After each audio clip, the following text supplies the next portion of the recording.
Open Your Eyes is brought to you by the Belize Bank. Our country, your bank.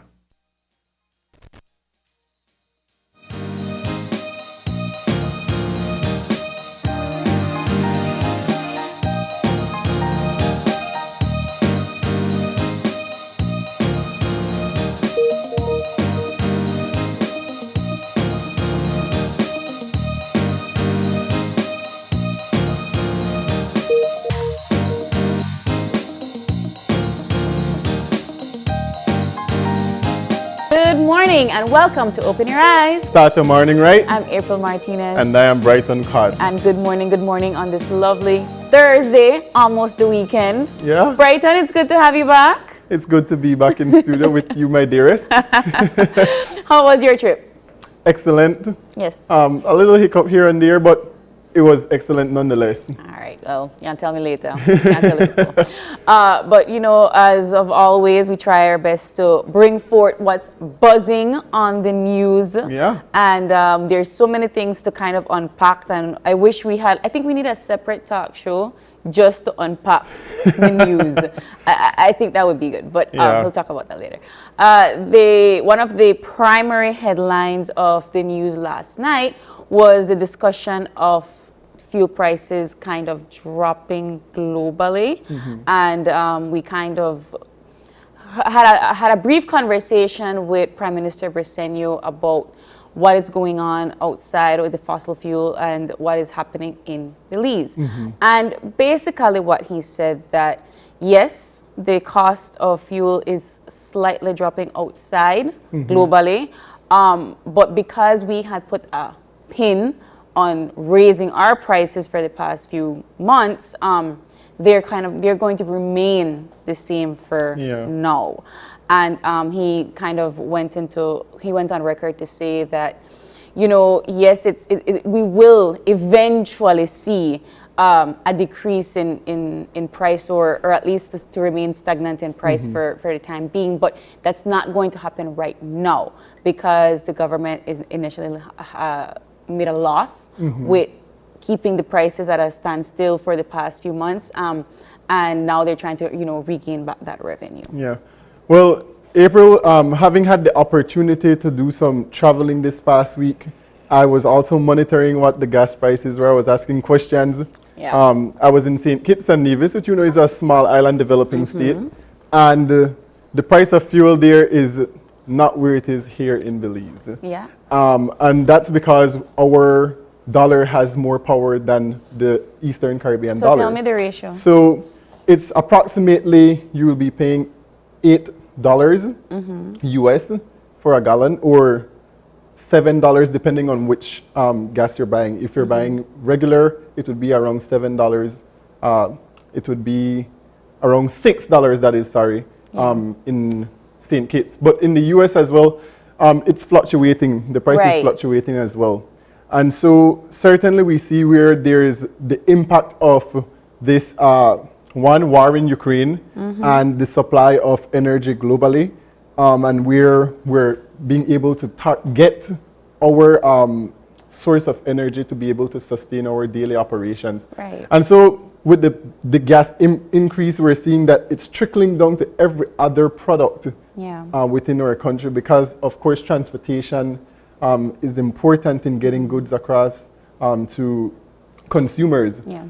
However, I also think that when we look at the cap that's been put on regular and diesel, and premium being at $17 plus a gallon, I think one has to question how sustainable it will be, and for how long will we be able to keep a cap on regular and diesel, considering the fact that if supply is not enough for the demands, because really and truly, people will switch from buying premium to buying regular. They've already started to do that. And sooner than later, we're going to hear that we've run out of regular at the gas stations because the demand is so high. So how long will we be able to keep it at that price? That has already started to happen. I don't know about you or when last you tried to go fill up your tank, but just the other day I went to the gas station looking for regular, because we can't afford premium anymore. And I had to go to at least 3 different gas stations to find regular fuel because they only had diesel available at the time. Wow. Yeah. So it is happening. But you know, I think that one of the things to think about is I know it's so hard to do, but trying our best to look at the bigger picture, because if you think about it, you know, if we start to borrow, that's going to shovel us more into debt that we already owe so much money to different countries. If we decide to decrease the cost of certain resources, other resources will go up, because that's just the way we have to keep the economy sustainable. And then there is that conversation about minimum wage, right? How are we going to be able to sustain certain businesses if we reduce the cost of something and then try to pay other things, but then try to lay off other people and try to keep certain resources at the same price? It's all a trickle-down effect that one thing will affect the other. Right, absolutely. And I'm glad you brought up that point about minimum wage, because I also asked my friends in St. Kitts and Nevis what their minimum wage was, and it's about $7 something ECD. So they're able to battle, I guess, a bit more with the increase in the gas price, because of course they are receiving more for their minimum wage. However, that's not the situation here in Belize. Do they have their own dollar? Do they use US dollars? They use the US dollar, similar to how we use the US dollar and the Belize dollar. They also use the US dollar and the Eastern Caribbean dollars. How much is the Eastern Caribbean dollar? It's about 2.7. Okay. Yeah, to one US dollar. Yeah. Okay. That's not too bad. Yeah, and so certainly when we look at that and what they're receiving for their minimum wage, then we could see how they are grappling and dealing with the fuel prices a bit better than you'd say our average or common man in Belize, right? You know their population. I know they ask so much questions. It's about I'd say about 50,000 between Nevis and St. Kitts itself. Yeah. Wow. I mean, you know, again, this conversation is something to have. We had the president of the Chamber of Commerce and Industry the other day asking him about the minimum wage. I don't think that conversation is going to go away, but we have to be mindful that one decision will affect the other. And so if we want to continue talking about the rise of minimum wage, we have to take into consideration the amount of spending that we're already doing as a country. So let's see what happens next. Hopefully, because honestly, I don't want to quit this job because I can't afford to. You know, that's the reality of not just myself, but a lot of Belizeans that commute for work on a daily basis. But we have to get moving with other news. I know this is one that Brighton is actually quite excited about, and it's the volleyball championship. I'll let him tell you about that. We have our women's under-21 team representing Belize. They started off with a bang. Yes, they did. They won their first game in 3 sets, and it was really nice to catch that game, to just see our young stars. A lot of two of our main players on the court, they're returning from the US. They're in college and university over there, and they are performing, and we see that the women who are here in Belize are complimenting them as well, and they're just pushing forward together. And so we invite all those Belizeans out there who are sitting at home cheering from behind TV. If you can, get out to the Civic, support the girls. Did you go I to the was Civic? there, yeah. How was the crowd? I'm actually working, doing statistics for the tournament. So most of the Belize games I will be behind the stat sheet and not being able to cheer. But I made sure that I got off the Belize-Guatemala game, because if nothing else, that's the game that I want to watch. I think that's the game that everybody wants to watch. So tell us about how the girls are doing. So they are doing very well. I know that Garrett had about 18 points in her first match in 3 sets, and that's very, very impressive. That's Garrett right there on the screen. And she is a pocket rocket. She's very small, but she jumps through the roof. And it's impressive to be there in person and just watch how the girls are executing. Sofia Solano passing on point. We have Kaya Gordon, who is just very, very strong through the middle. And we have Fatima outside, as well as Nissan, who is very young but very tall and talented. And we also have all these girls on the sidelines supporting their starting players. And so we need to do our part as well and get out there and support yes. our Belizean girls, because they are doing, I'm definitely smelling gold. Gold? I am smelling gold. What are the games for tonight? So I believe today it's going to be Belize versus El Salvador, and I think it's going to be Nicaragua, if I'm not mistaken, against Guatemala. But I'd have to double check that. All right. But yeah, Belize versus El Salvador today. Okay, that yes he knows. 7:30.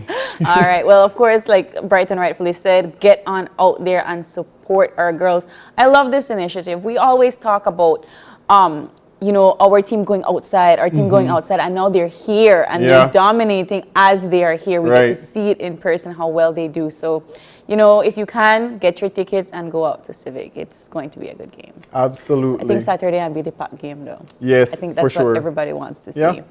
And I think the last thing that we want to kind of discuss, and this is the topic that I think is very near and dear to mine and Brighton's heart, and it comes to free education discussion. So that was one of the other headlines this last night.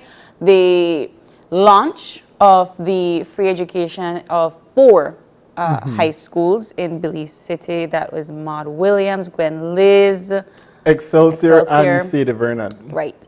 I'm excited about this. I think that this is a conversation that we have been having. One of the biggest problems in our society, I think, is the lack of access to education. You know, regardless of where you've been, if you've traveled out and you've seen people do free education in different countries, there is always a cost to somebody. But for this case, these 4 schools I think these students would need it the most, get the opportunity to a free education and a free high school education at that. And I am curious to see how this launch is going to take fold. I think that these parents, more than anybody, will grapple at this idea. They will definitely, I think, try their best to send their kids to school. And one of the key factors is sending them, and the other key factors is keeping them in school. Absolutely. And the minister touched on quite a few things last night. He spoke about not just tuition being paid for these students in particular, but also if they would need assistance, for example, in getting uniforms, in securing texts, in getting transportation to provide that sense of safety for commuting from home to school. And so certainly it covers a wider range of, or a wider scope of demands from students and families.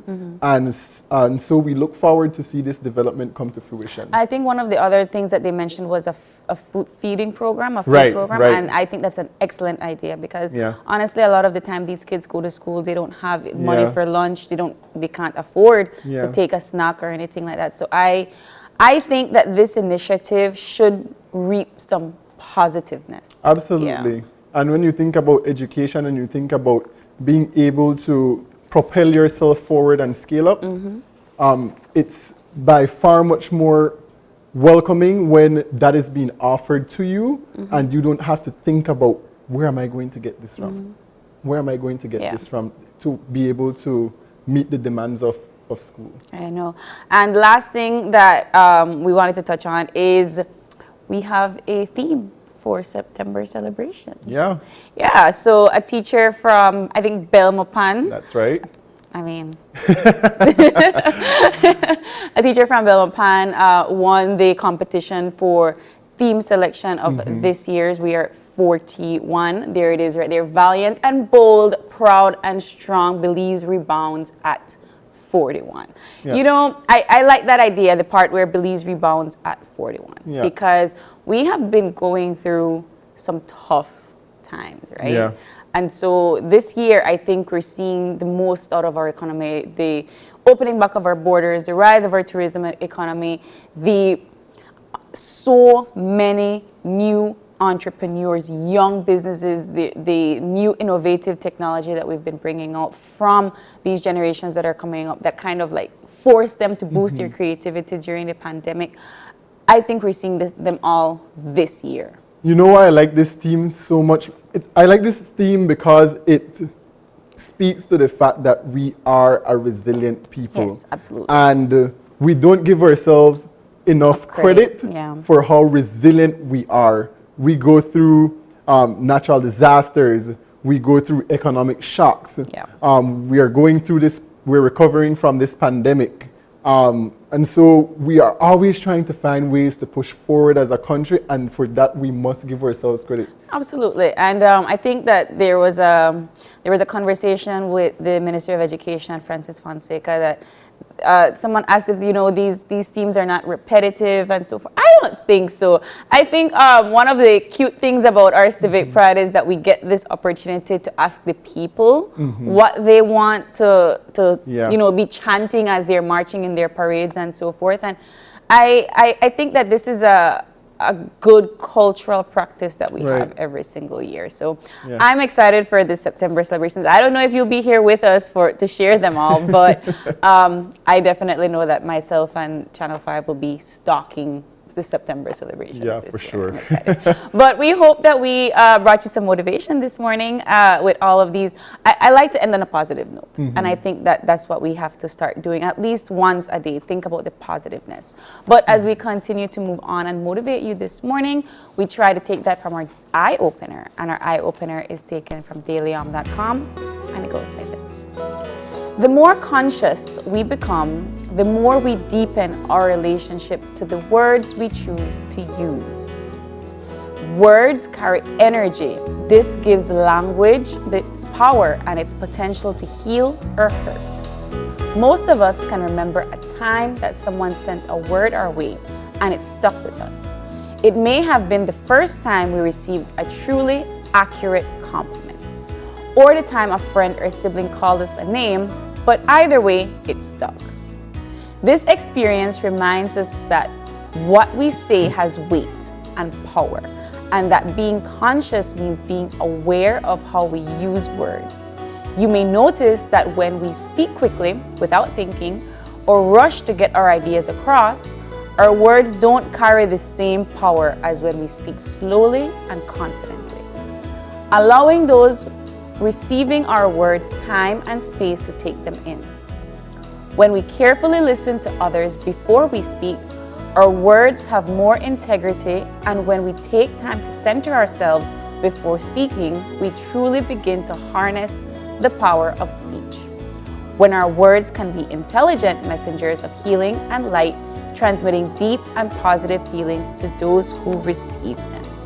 I like this eye opener. Yeah, and April, this ties right back to what we do here on the show. Absolutely. And we think about it every single time we start to put on our mic, how we're going to deliver our message, what we're going to say, how we're going to say it, because we understand that we have a platform and it's our duty to be able to provide information in a responsible manner. And so we take that very, very seriously. Words have meaning, and also what you say you cannot take back. Yeah, especially when it's recorded on live forever. Right. I 100% agree. I like this eye opener in the sense that we always say that the tongue is a powerful weapon, but I think we take that quite lightly. We don't really think about it. And whether you're saying it to hurt somebody or to shed some positivity towards someone, we don't necessarily think about it before we speak, and that is something that everybody has an issue with. And whether you are speaking here on this platform or whether you are just speaking to someone in the office, try your best to think about what you say, how you say it, and how you think it might impact someone, because it will. I think there's this thing that says when you say something and it impacts a person in a negative manner, and you apologize and you take it back, well, that won't change how that person felt. I agree. And so it's important that we are very cognizant. We are aware of the types of words we use to deliver our message or try to get across our points, to be able to do it in a manner that's respectful and to do it in a way that's responsible. I like it. Agreed. And you know what? Have that conversation. Motivate somebody today with your words. We got to get moving. into our show for this morning. We didn't talk about the weather, but we're going to talk about the weather now. And we have our folks from the National Met Service of Belize to tell us more about the weather for today. I don't know about you, Brighton, but it's been weird on and off. I don't know. How was it in the Caribbean? Well, on the last day I was there, it was raining just off and on, but it was rather hot and it was sunny. And certainly we know that across the Caribbean, we're going to be seeing these fluctuations in terms of the types of weather that we're experiencing. All right, well, let's see if Francisca Wellington, good morning, is on the line with us. Good morning. Good morning. How are you today? I'm doing fine, and how about you? Well, I'm hoping that you tell me that it's going to go back to summer weather. All right, Francisca, tell us what the general situation is going to be like. Okay, so we'll be seeing generally fair weather conditions, and that will support sunny skies, a few cloudy spells today, partly cloudy skies tonight, and we're seeing only isolated showers or isolated thunderstorms. All right. So then that means it's going to have a little bit of thunderstorms. Little bit of rain and little bit of thunderstorms. That's right.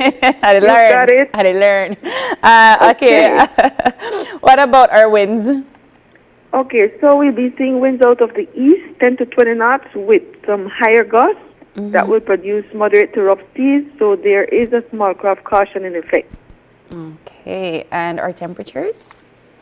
Okay, along the coast this afternoon, peaking at 87,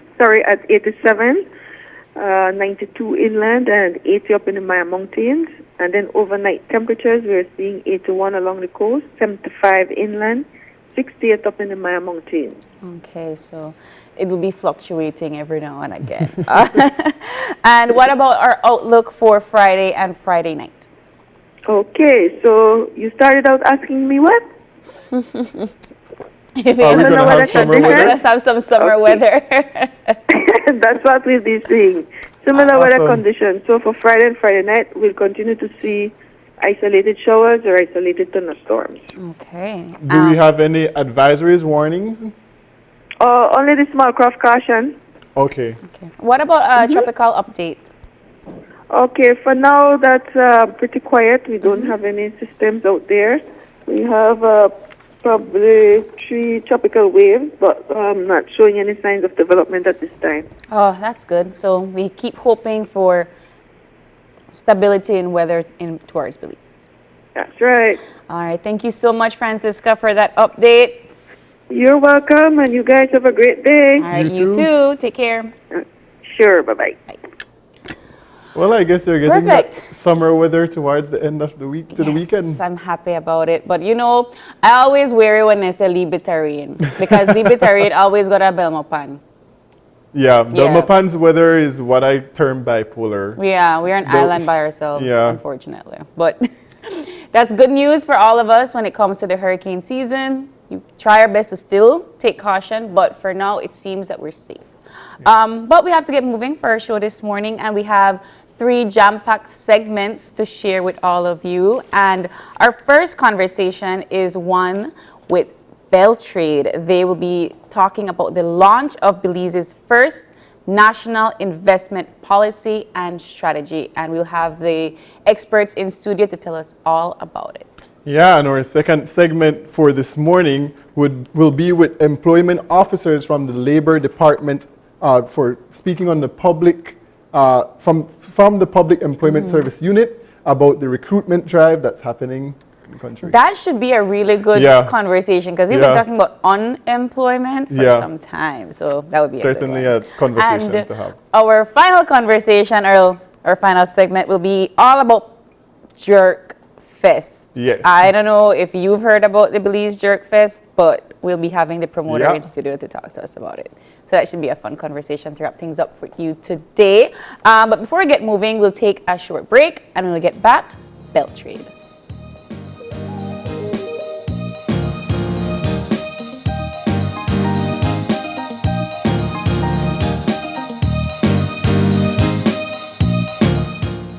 Hola usuario de eCash, la aplicación eCash está disponible en español. Cambiar el idioma de tu aplicación de eCash de inglés a español es rápido y sencillo. Deja mostrarte cómo se hace. Primero, abre tu aplicación eCash. Introduce tu PIN. Toca el icono More en la parte inferior de tu pantalla. Selecciona Security. Selecciona Language. Y luego selecciona Spanish. Vuelve a introducir tu PIN y ya está. Tu aplicación de eCash está ahora en español y puedes seguir disfrutando de tu cartera digital eCash. La aplicación eCash de Belize Bank te hace la vida más fácil. Make your summer better. Over $35,000 in cash and prizes with Smart Summer Sweepstakes. Here's how you can enter for a chance to win. Purchase any device, sign up for a smart postpaid, broadband, or VoIP plan, use $50 or more regular prepaid credit, do a SIM swap, or text to the short code. You win 8946. And in the body of the message, enter the number of entries you would like to purchase. Each entry costs only 50 cents. Don't waste any time. You can be the winner of weekly prizes starting July 1st. All methods give you more chances to win. Airline tickets, overnight stays at numerous resorts, cash prizes, gift certificates, and much, much more. One lucky person will win the grand prize of a $10,000 shopping spree courtesy Court and Smart. Promotion ends September 16, 2022. So make your summer better by getting in the race to win with Smart Summer Sweepstakes. Smart, bringing people together.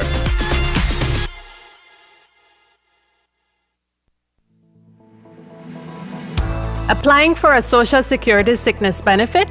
Here's what you need to know. A complete claims package includes 1. Sickness claim form fully completed by the claimant and medical doctor. 2. Salaries record form completed by the employer or HR representative. 3. Proof of bank account such as bank book, online banking, or statement displaying your name and account number. To submit via email, you need to take a clear photo or scan of the documents and email to claims@socialsecurity.org.bz. Be sure to include your full name, social security number, and benefit type in the subject line of the email. Deadline to submit is 14 days from your first day of illness. All forms are available on the website at www.socialsecurity.org.bz. Social Security Board, safeguarding you, your family, your future.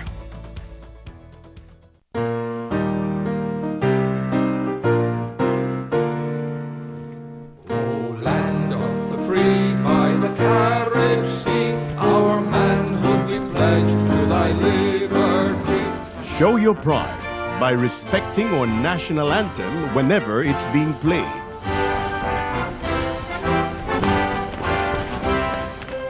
We're blessed. We are free. We are proud. This is our Belize. Respect it, cherish it, love it.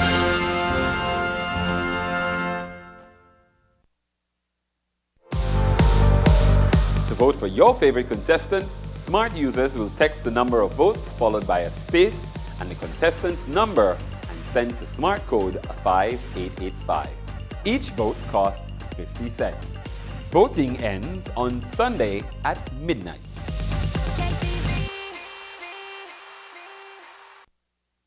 Are you looking for low-cost television advertising?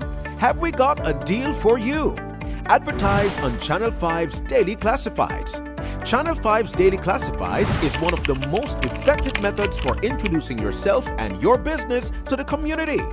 Use our Daily Classifieds to recruit employees, promote specials, promote your products or services, promote a business opportunity, increase traffic to your website, and advertise items you have for sale. Let us help you to save valuable time and money. Call us today at 280-0013 or visit us at our offices on Coney Drive to discuss how we can help your business grow affordably.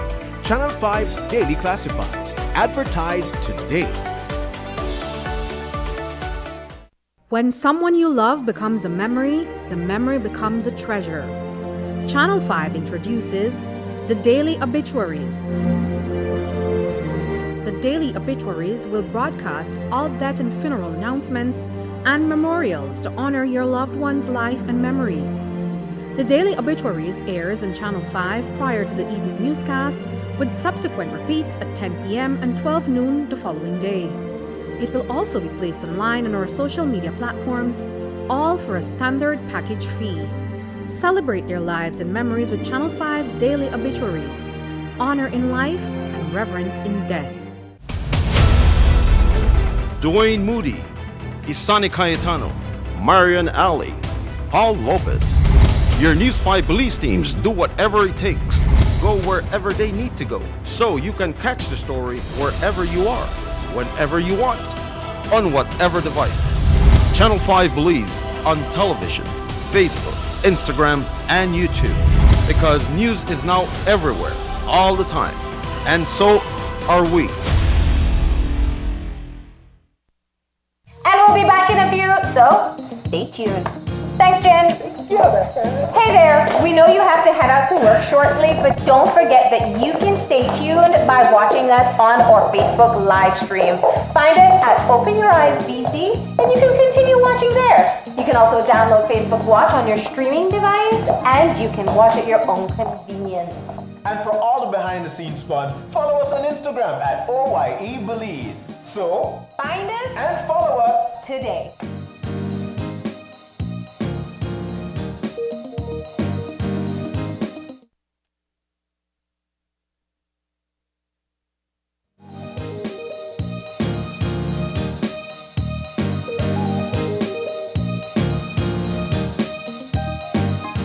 And we are back with our first conversation this morning. Is all about the National Investment Policy and Strategy. In studio with us, we have the folks that will tell us all about it. Ishmael Kiros, who is the Executive Director, and Rodinal Sommer, who is the CDO of the CARICOM Development Fund. And joining us via Zoom, we have Lincoln Blake, who is the Director of the Investment Policy. Good morning, gentlemen. Good morning. Pleasure to be here. So let's start off with what is the first National Investment Policy and Strategy, and why do we need it? Great. Well, thank you so much for the opportunity. I think it's extremely important that the Belizean public becomes aware that there is a framework in place, or going forward, that there will be a framework in place to guide investment and the way that we go about attracting investment or encouraging investment, both national and international. What the National Investment Policy and Strategy, or the NIPS, is a very important tool and approach. And so what it does is that it has looked at the various policies, programs in place by the government of Belize for promoting and facilitating investment. And it basically brings cohesion, it aligns everything with current realities as well as best practice. And it really just brings one message, a unified message that Belize is now positioned to be a preferred investment destination in the region. Right. So that would definitely be along the lines of what the targeted outcome would be. Speak to us a bit about the collaboration with the business community in developing what would be the targets for the investment policy and strategy. Excellent. So I think that's right on cue in terms of the bit of background as to how we have now come up with National Investment Policy and Strategy. For several years, for many years, the private sector, the business community, has agitated for clarity in terms of what exactly is on offer and what the processes and rules are for getting into business, for getting into investment opportunities. Because what we've had is various government departments and agencies doing their work, but perhaps not always in synchrony with each other. Sometimes very much in conflict. There is bureaucracy that really turns people away and discourages investment. And so the business community had flagged problem areas where reform is needed, where improvement is needed, perhaps even modernization, digitization can go a long way. And so the collaboration that has now resulted in the NIPS is that the private sector has identified or has guided the discussion to say, look, these are problem areas, let's find solutions to them. And it's specifically regarding investment.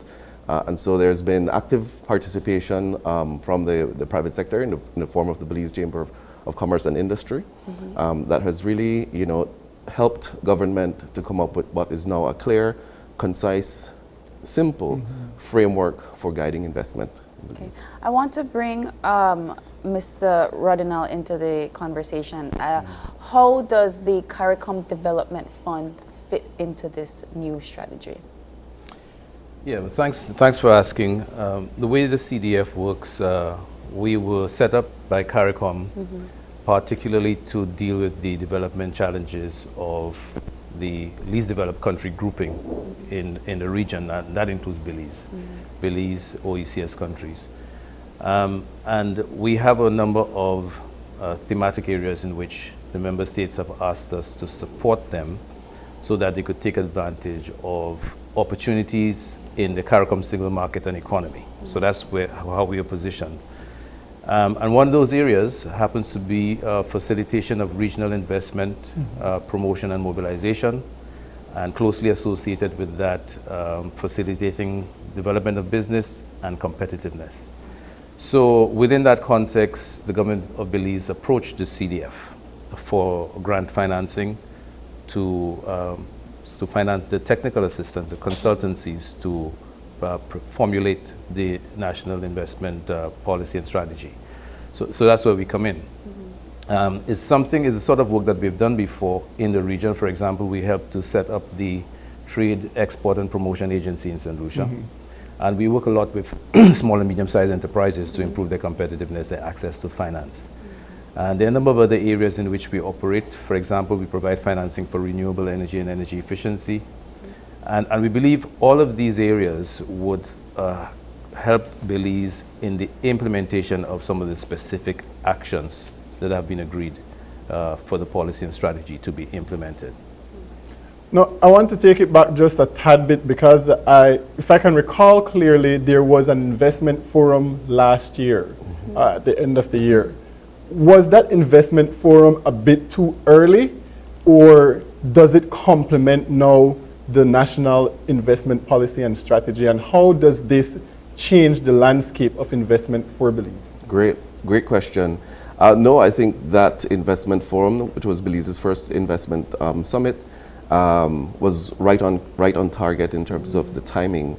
We're at a stage where Belize is has now opened for business, and back in November of last year when that summit took place, it was the first opportunity to really be able to host and attract international attention, especially from investors to come in.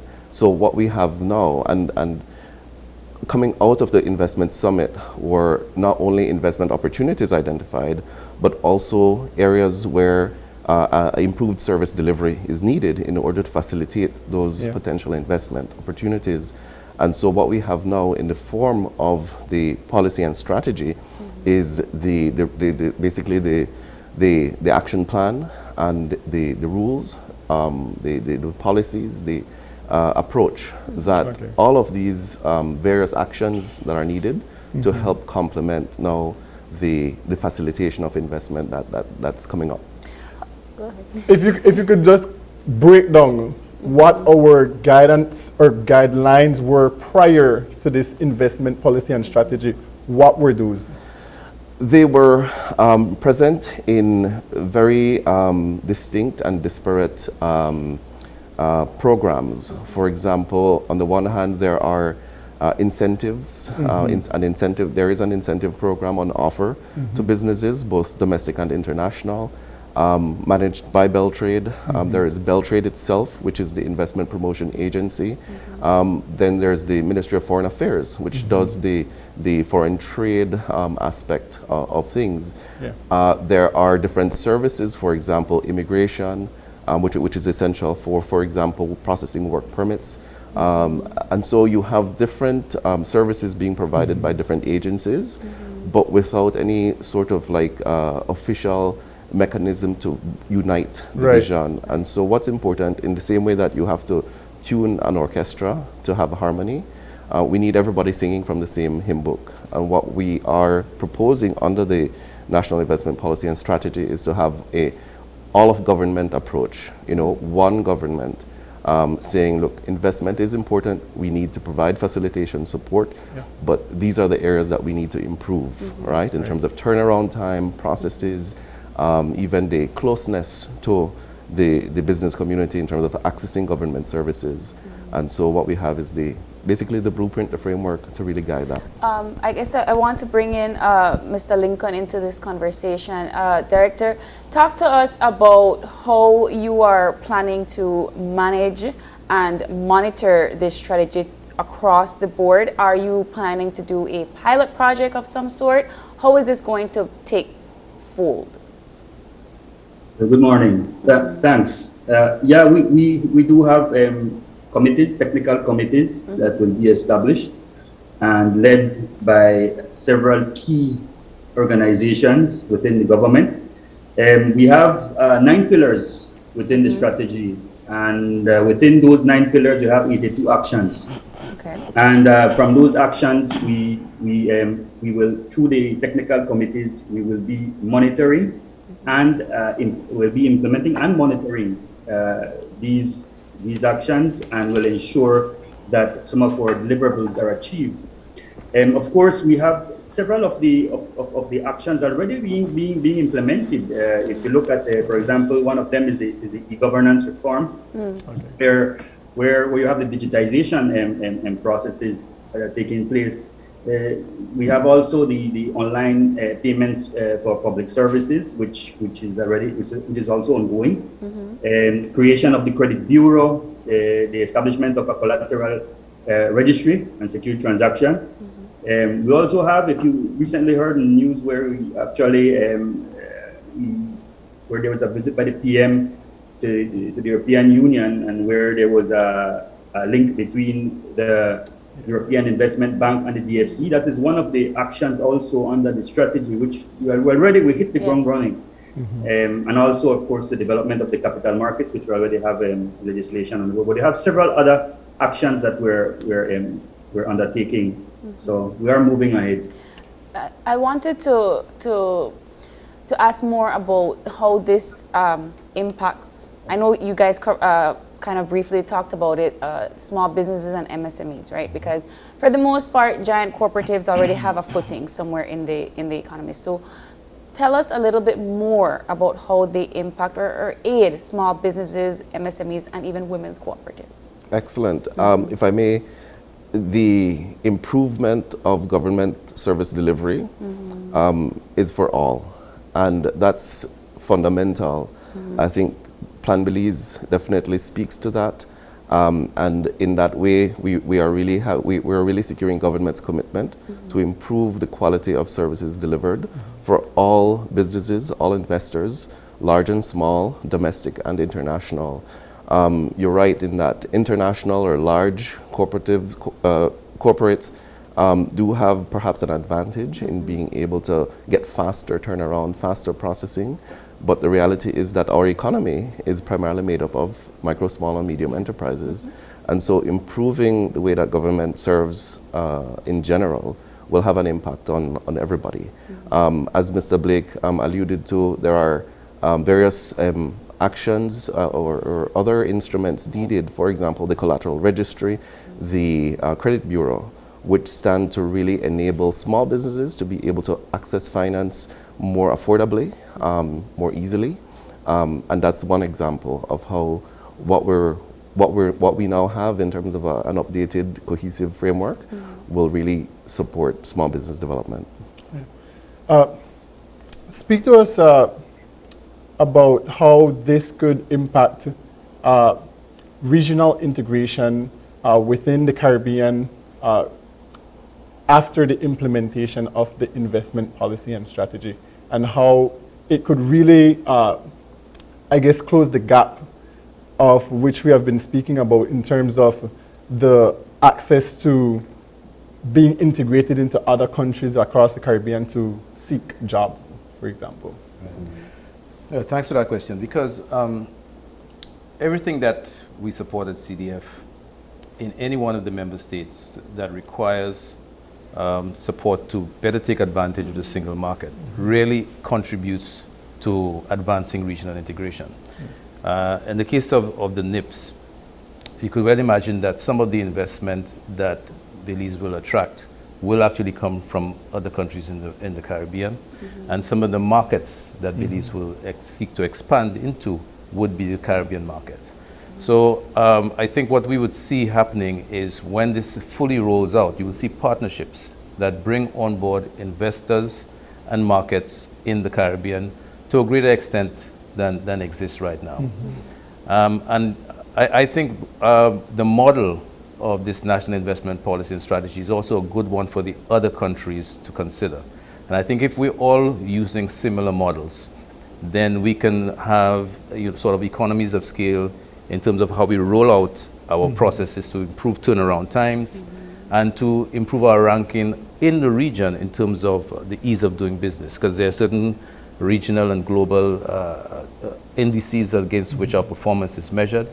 I think this will certainly bring Belize, if it's properly implemented, up in the rankings, and will serve as an example of what can be done if you have a proper integration and a comprehensive approach to investment promotion. So I think the demonstration effect is important, but the actual partnerships and the linkages through the markets and the investors in the region will come to the fore when the policy is rolled out. I like that you said properly implemented, because then that kind of, I know you have a question, but if I could segue a little bit into the actual launch, right? So talk to us about, it's happening today. Yes. Who are we expecting? What is it going to be about, the discussion of in the launch itself? Fantastic. So the launch, the official unveiling of the National Investment Policy and Strategy is happening at the Biltmore Plaza Hotel today at 10 a.m. I'm certain it's going to be live streamed. Check out the Government Press Office page. And what we'll provide is an overview of the NIPS, how it's structured, and very importantly, an address by the Prime Minister as a keynote speaker, committing government to properly implementing the NIPS. As we said, there needs to be an all-of-government approach. Everybody needs to be on the same page. Right. And all actions, all the work that we do as the public service needs to be aligned and in synchrony with private sector needs. Private sector is who actually drives the economy. And investment is a important part of the equation into what drives GDP. Sorry. I know that we're just talking about the strategy, and I can't help but think, and you mentioned that private sectors are the one that drives this economy. Talk to us about if there's any discussion at all within this strategy about the increase of minimum wage. The increase of minimum wage. Yes. There would be actions that involve having an improved standard of living for workers, an improved experience. So while it might not necessarily speak specifically to the ongoing minimum wage reform, it would speak to an improved possibility of people participating. It talks about enabling all businesses to participate in investment and all citizens to participate in investment, which creates jobs. And that, I think, is another fundamental element of job creation. Employment really serves to help everybody improve their standard of living, and having that possibility. Yeah, I think the question I wanted to get to a bit earlier, April, was along the lines of how does the NIPS set out to ensure that investors are protected, as well as our image or name as Belize is protected. For example, there was the Sanctuary Bay case, which was the housing fraud, and that left a black stain on Belize. And so how does the NIPS set forward to protect our interests? Perhaps Mr. Blake, from the perspective of compliance, can speak to that. Yes, thanks, Ismail. There is a Pillar 5 under the policy that does look at the reform of the judicial system and how it impacts investment. So there are several initiatives already being undertaken by the Attorney General's Ministry, and of course there are additional actions that is being recommended through this strategy, so as to ensure, so for example, the protection of the small investors, of the shareholders, which are not major shareholders within a company, and also the insolvency legislation. So there's several initiatives being undertaken, and of course we all of our incentives now have to ensure that we comply with the AML, with the anti-money laundering legislation. So that's something that has evolved over the years. That's something that continues to be strengthened, and we must all ensure that we follow international best practice, especially when we're vetting now investors that come in, especially from abroad. Agreed. And if I may add, Cabinet and the Senate recently approved the new Belize Companies Act, which really modernizes our legislation, which was over 100 years old, in respect of company governance. And what it also speaks to is specifically the protection of minority investors, even the way that you enter, establish a business, as well as exit. There are new provisions for insolvency, as well as other innovations that really enable, that afford a clear framework for company governance and the protection of investors. We're talking about this strategy unfolding today, and we always see that there are new policies that get implemented, there are new positive lights that come, especially in the segue of entrepreneurship and business. Do you think, and I guess this question can go for either yourself or Mr. Blake, that we are going to see the benefits, the positiveness of this strategy in this lifetime of ours? Do you have a timeline for one? Absolutely. So the NIPS has a time frame for a period of 5 years to be implemented. However, as Mr. Blake mentioned, a lot is actually already in motion. Over the past 2 years, there's been a dramatic shift in the level of political will to bring about key decisions that need to be made towards improving service delivery. And so given that there are actions already underway, there are things that we're already achieving that now will feed into the reporting of how the NIPS performs. I think it's very achievable, and the goal is for everybody to now do their best towards delivering. I think this leads to the question of what is the capacity of the government to be able to monitor and evaluate after implementation? What's that like coming from the Investment and Compliance Unit? Mr. Blake? Yes, thanks. Well, the government is coordinating through the NIPS strategy, the Belize National Investment Policy and Strategy, with various technical groups to monitor all the deliverables and to ensure that we achieve our targets. One is that we're also establishing a project coordination team so as to ensure that all of the different actions, the 82 actions, are on track and that they're properly reported on and also disseminated to the not only the executive but also to senior government bodies, so as to ensure that we are on track. But we have a very robust team with much experience. We have also the intervention of the Belize Chamber of Commerce, and also of course Beltrade has significant experience with project management together with the Economic Development Council. So we do have a robust team to ensure that the monitoring and implementation does follow through.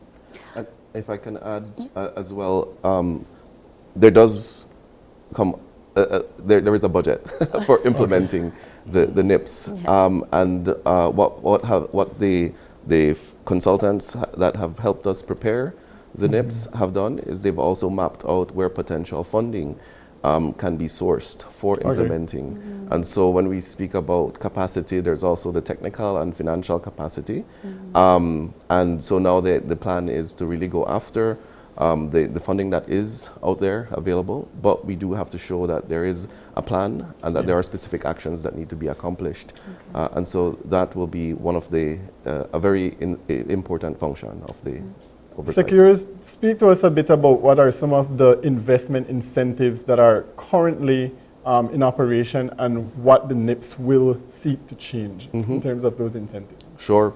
So the government's official fiscal incentives program is managed by Beltrade, and what this does is that it affords tax exemption for specific investors or investors that are approved through the program to basically have that benefit.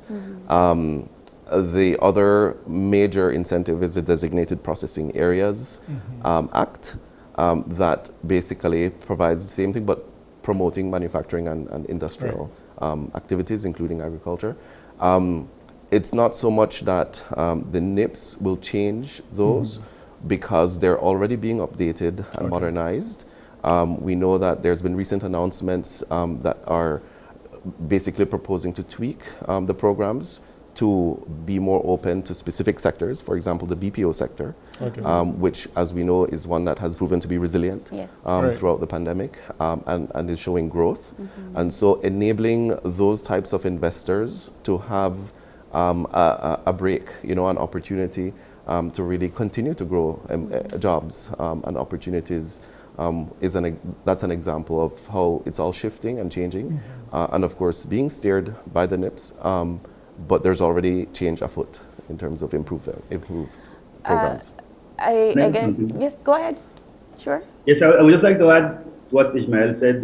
Yeah, he's right. And what happens is that right now, one of the pillars within the strategy actually looks at the incentives and how to enhance it and how to make it easier for access to MSMEs. And also it tries to enhance also towards new emerging sectors, because, for example, the designated processing areas only have 5 priority sectors. So we're looking at enhancing to emerging priority sectors. So right now, for example, the government is reviewing the 2 incentive programs, which is the fiscal incentive and the designated processing areas, and it is trying to make it easier. It is revising the whole framework so as to make it easier for application, and it's enhancing the Fiscal Incentive Act to allow the easy application for MSMEs and for them to also access to benefit more from more incentives so as to continue their growth. But we are actively proceeding with reviewing those incentives and legislation. Of course, we have other incentives such as the QRP program, which is also being reviewed by the Belize Tourism Board and the Ministry of Tourism, which is also a very important incentive. So if I may just jump in there. Yes, as well. absolutely. So we've been speaking about fiscal incentives, but the CDF has been providing incentives to stimulate greater investment by SMEs. And we're doing that through a number of programs. We're providing lines of credit to the Development Finance Corporation for lending to SMEs. But we are also providing a special facility, a credit risk abatement facility, which incentivizes DFC and commercial banks to provide more concessional financing to SMEs to invest in renewable energy and energy efficiency, which will clearly be a very important aspect of implementation. So we need to look at those continuation of these programs, which actually go beyond, we operate in funding cycles, but they go beyond of operating cycles. So once they are embedded in the institutions, then that access to financing and those incentives for investment continue.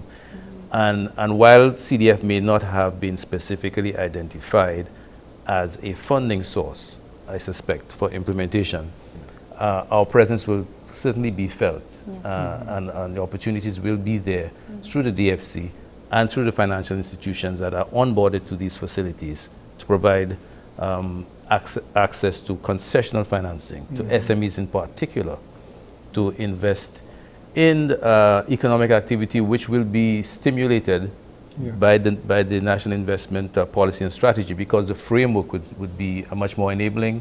The environment there'll be much greater clarity of opportunity, and we will be standing ready to support that effort going forward. That was going to be my next question. If there is any target per se when it comes to who you're looking for to be a part of this strategy. Yes, there are specific sources of technical assistance and financing. One of the pillars is actually fostering economic diplomacy, and that speaks to our trade agreements. And under that are also the bilateral agreements that we have with other governments.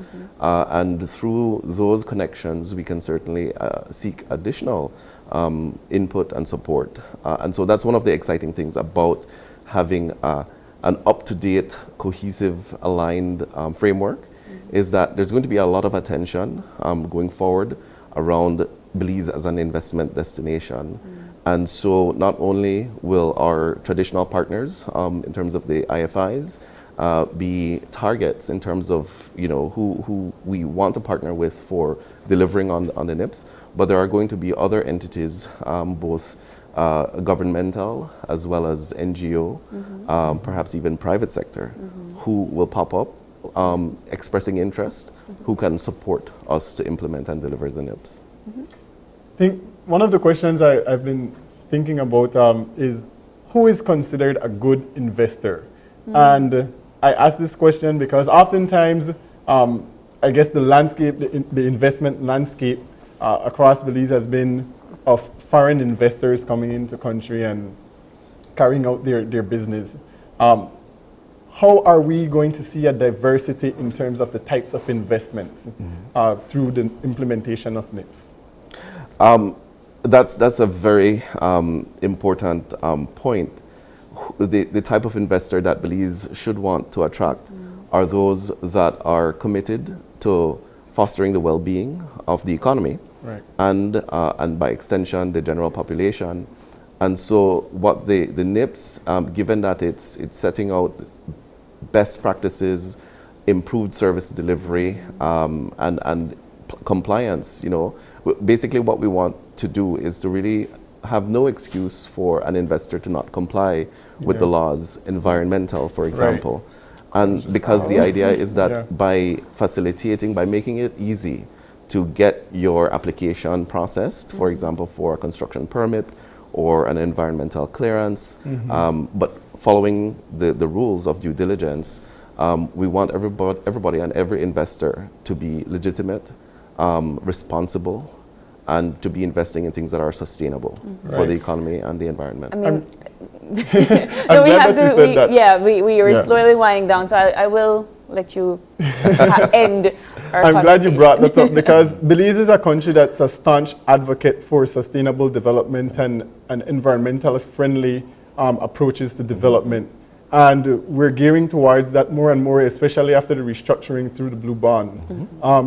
So speak to us about how the NIPS aligns with Horizon 2030 and achieving or working towards the critical success factor one, which is optimizing investments. Yes, absolutely. No, great care was taken to ensure that what is now the NIPS is aligned to Horizon 2030, what was the Growth and Sustainable Development Strategy, and now Plan Belize, which encapsulates and models off all of that and makes sure that the government's approach going forward is in alignment with the principles of sustainability, for example.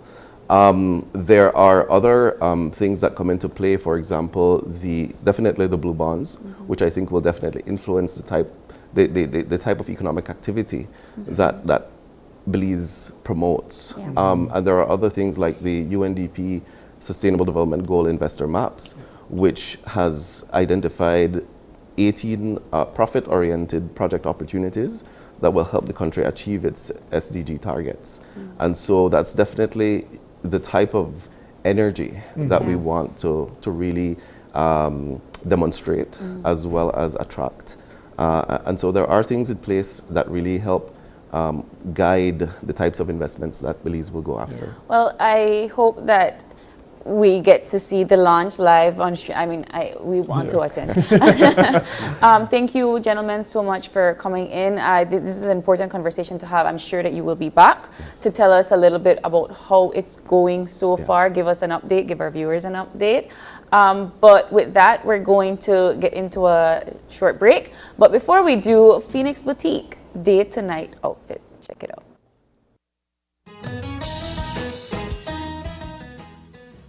Welcome to the Phoenix. Today we're taking our look from day to night.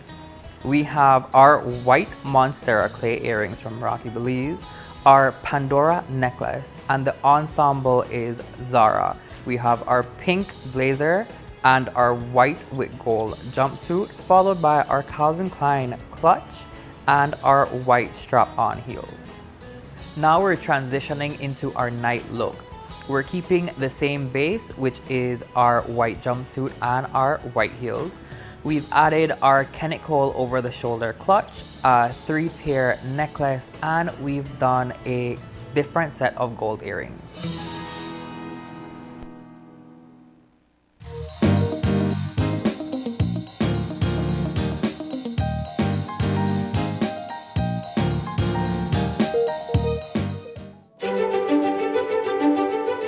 Technology is ubiquitous, and it's transforming how, when, and where we work. Fulltech Systems is placing award-winning devices in the hands of information workers, allowing them to work without compromise in a world without wires, to innovate, create, and to maximize productivity anytime, anywhere, satisfying the needs of the desk-centric remote and field worker and every other worker in between. We are providing the industry's best devices to businesses going through the process of digital transformation. Partner with us today to provide the solutions that will allow your employees to work effectively and efficiently to enhance your customers' experience.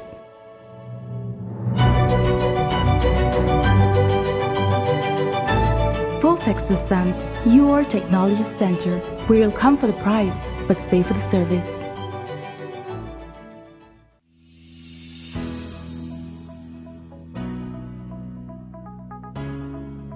The excise tax on diesel was $2.97, almost $3 per gallon, per US gallon back in 2020. This government has reduced that now to less than 1 cent. It's actually less than 1 cent. It's virtually zero. So for every gallon that is imported and consumed, government is losing virtually $3 in taxes per US gallon. Similarly, when it comes to regular gasoline, the price of regular gasoline has gone up so much that the excise tax on regular gasoline has come down from, I think it was $3.29 back in November 2020, and for years before that, to now 75 cents, a little less than 75 cents per US gallon. So once again, government is losing roughly $2.50 or more than $2.50 in excise tax per US gallon. So when you add that all up in terms of tax loss, government is losing $55,000 per day in lost excise taxes. These measures have been put in effect from March, to now. But just for April, May, and June, it has been more fully implemented. For April, May, and June, we have already lost in excise taxes over $8.3 million.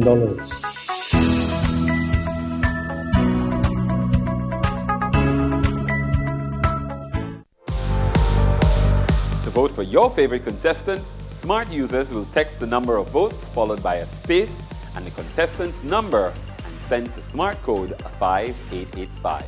Each vote costs 50 cents. Voting ends on Sunday at midnight.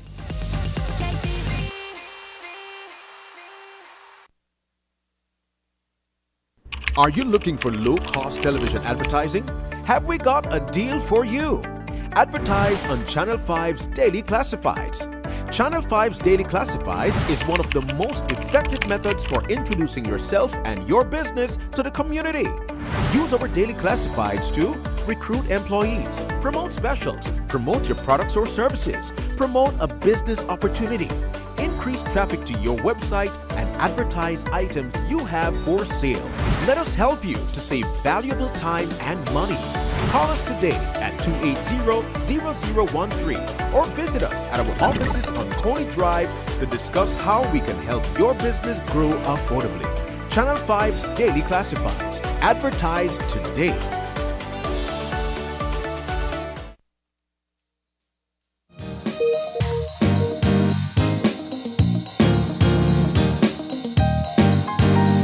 And welcome back. We're moving into our second discussion for this morning. We're joined by Labor Department's employment officers, Vernon Avila and Brenda Serrano, to speak to us about recruitment drive.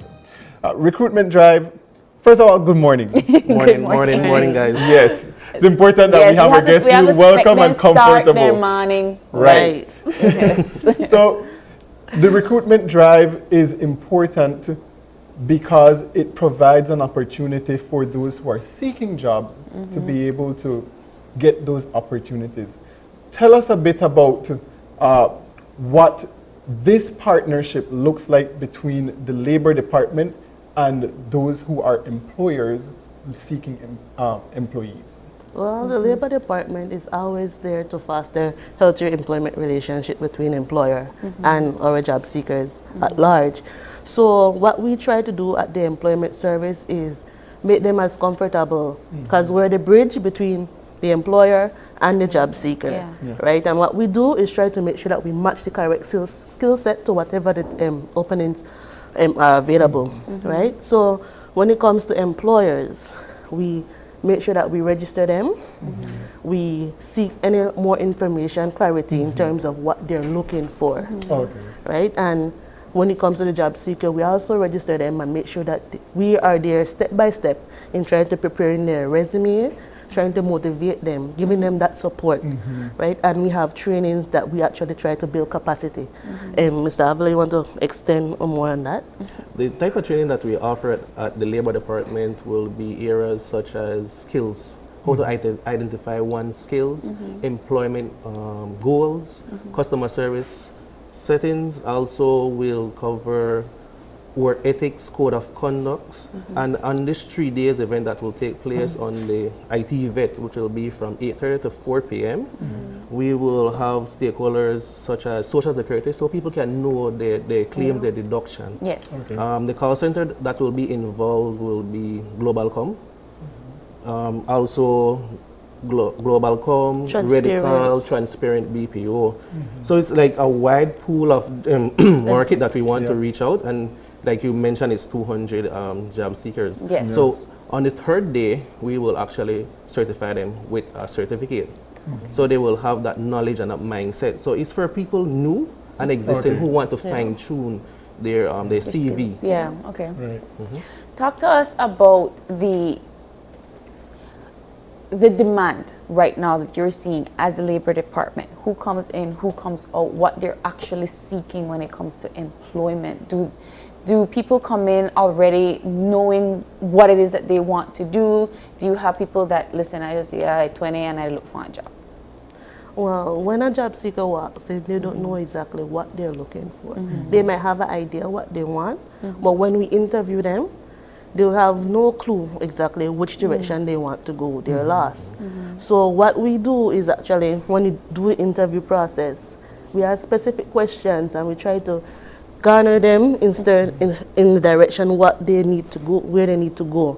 And mostly they just want to gain as much knowledge, and that is how we decide to inject the direction that they want to go. So if we notice that they want to have more skills in computer, they have more skills in customer service, customer care, more skills in home care, but yet they come to us and say, I just want a job. You just don't want a job because a job is not out there. You have to motivate yourself to get yourself in the right mindset to actually seek the correct job that you're looking for, and that is why we're here as employment coaches, I will call, call it, to guide them. So based on that, if we don't have the training in-house, we do referrals. We find different agencies that have the capacity to ensure that they can get those skills to be employable. Okay. And oh, sorry. Go ahead. No, go ahead. And so it's the same thing for employers, because sometimes when employers do their job analysis, they say, okay, I want a account clerk. Yeah. But when the person reach in front of them, when you already screen them, they don't really want a account clerk. Just want somebody to do simple bookkeeping, cashiering, and so forth. And they lose some of the traction in terms of what the employee is looking for, because they are accountants and they want to be paid as accountant. So we have to stream that for the employer as well, so they understand that if this is what you're looking for, this is how we will make the correct match for you. So they now need that streamlining as well as the job seeker. So one of the questions that pops up in mind is there a lack of availability of jobs, or is there just a lack of know-how or having the necessary skill sets to be able to acquire jobs in the country? I will say that the lack of know-how. The reason for that, because individuals don't know where to go or actually how to seek vacancy. They will maybe use Facebook, for instance.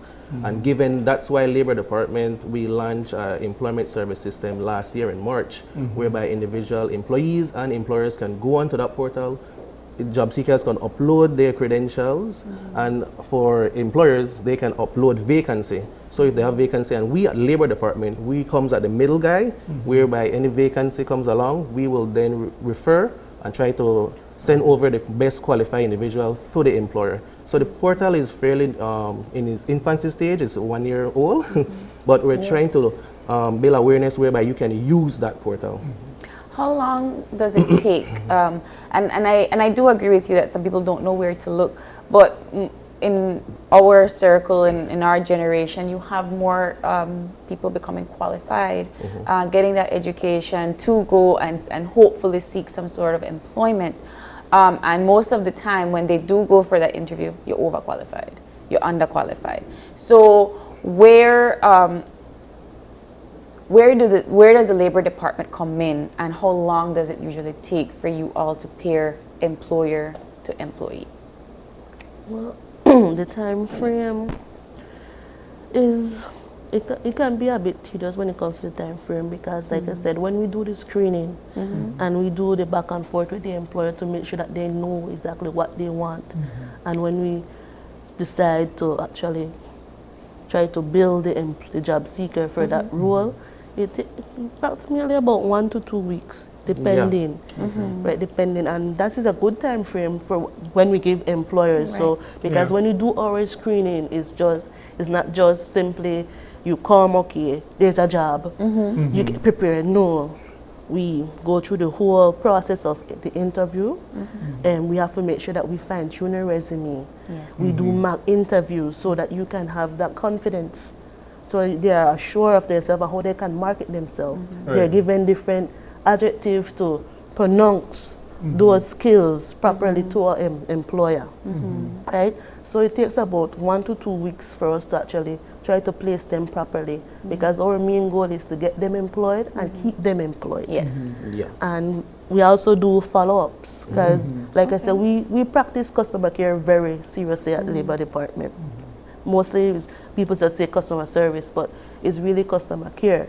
We do follow-up mentoring, and we make ensure that they are still there. If the employer have any issues, we try to reach out. We try to first ask for more training for them if they need. So if they ask us, we provide it for them. If they need clarity within the labor laws, we ask our labor officer, our support, to go in and give different training for them. So that is what we do. So that level of care is what we try to garnish, and so we could keep them and retain them within employment. You have to have the mindset whereby, if people have the mindset whereby individuals come at labor to seek advice, complain. But we do have a public employment service that we try to reinstate individual back in the workplace. Now you come and you ask for advice, and then the officer refer you to one of us. That individual will then, oh, when can I get back a job? It's not that easy. We need to mold you back, or need to refresh you back in the workplace and your mindset, because you come with that drive, like you want to work. Yes, you have expenses coming along, but like Ms. Ferguson mentioned, we try to mold you as best as possible to reinstate you back in the workplace. And that's why at Labor, we cater different trainings to any employees, and we also do trainings to employers as well. And we do follow up, like Ms. Ferguson mentioned. So we want to know the progress of that individual when he or she is on the work site, and how he is actually performing. Now, a lot of people got laid off because of the COVID-19 pandemic. What has the influx been in terms of job seekers through the Labor Department since we're in the process of recovering from COVID-19? It has been slow to moderate. Due to the stigma of COVID, many people don't want to come in. But since we're actually getting over it slowly, we gather people to actually come in and register. But that is where we launched the ESS system, the employment service system, online, so we can reach out through that medium to gather more job seekers and employer. So basically we're trying to revamp the whole system so they are aware that we are here, so they can come in and register, and so we can assist the best way we can to get them employed. Talk to us about the recruitment drive.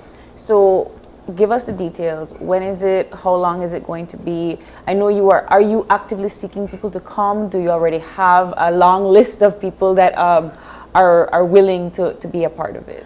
Yes, we have a good amount already, and we're just trying to make sure that we reach everybody, because jobs are there within the call center arena.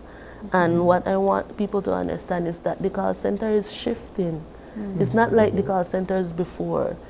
The culture is shifting, and we need to make sure that they understand that there is a career path within the call center unit. You can move upward mobility within the call center, from supervisor to team leader, to even if you're interested within the support staff here as a counselor, secretarial, there are room for growth. So this employment drive, this recruitment drive, is there to actually try to chart out exactly where they can fit. So once they have the drive, the motivation, and the willingness to learn, they will get there. The event will take place next week, Monday, Tuesday, and Wednesday. So that is the 18th, 19th, and 20th. It will be, the venue will be at IT Vet. It will take place from 8:30 a.m. to 4 p.m. We will have individuals like from Social Security. They will educate on labor laws, but people don't know minimum wage, public and bank, overtime, how to calculate that, vacation. You will get educated on, and also the call center will then come in and do their presentation, what incentive package they offer, the rates. I think, for instance, some of the rates will start from $6. $6. So it range from, like what Ms. Ferguson, the different campaign. So we ask anyone to come at the IT Vet. You don't need to bring anything. We will do the demonstration on the ESS system, so you can upload your credentials. So that is the main target that we want to do. We want to upload you guys onto our portal.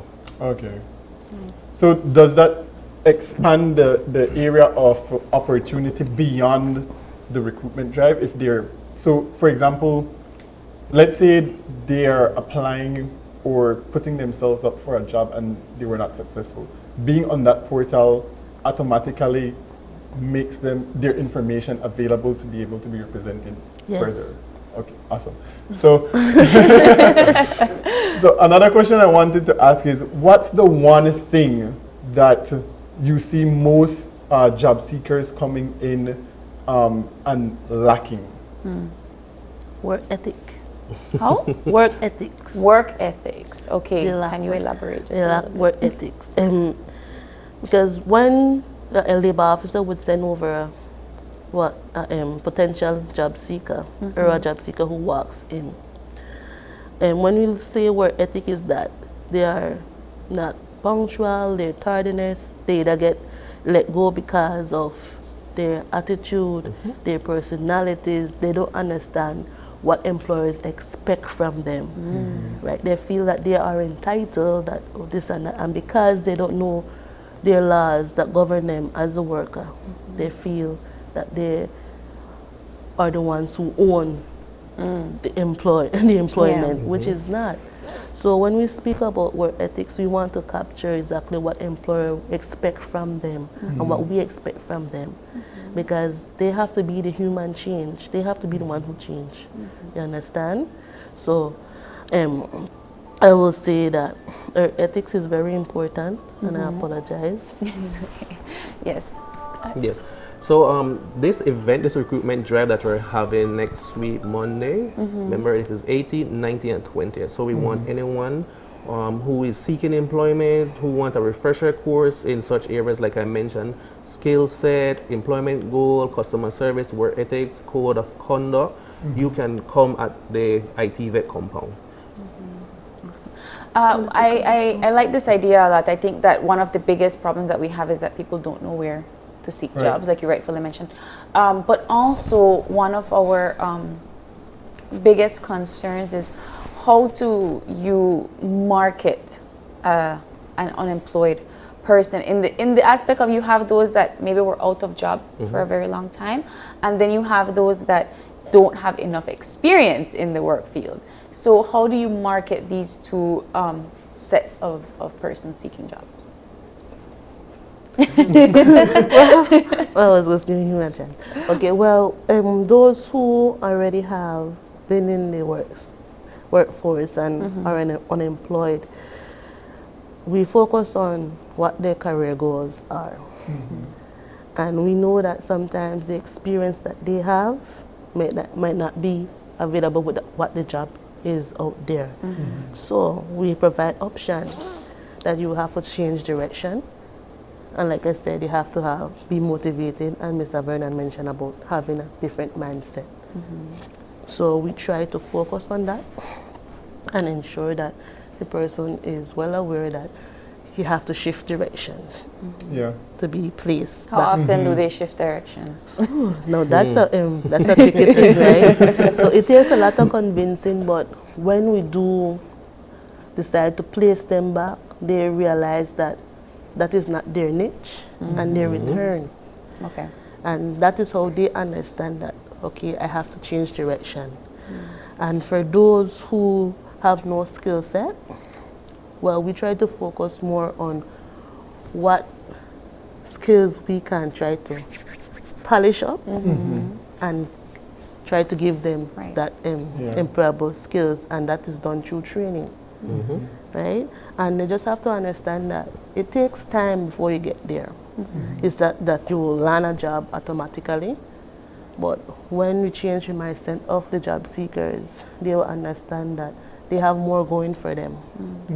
They will understand themselves better.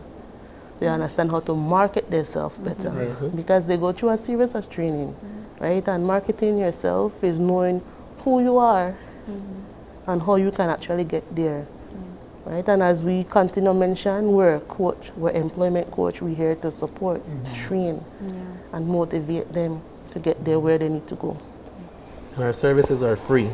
I have to mention that. So I was gonna say, so the recruitment drive is free. Everything is free. Everything is free. If we maybe our individual want to do maybe cosmetology, we don't offer that. Then we refer that individual to Beltrade, and Beltrade would then charge a fee to actually make that person take that course. But the service that Labor Department offer is free of cost.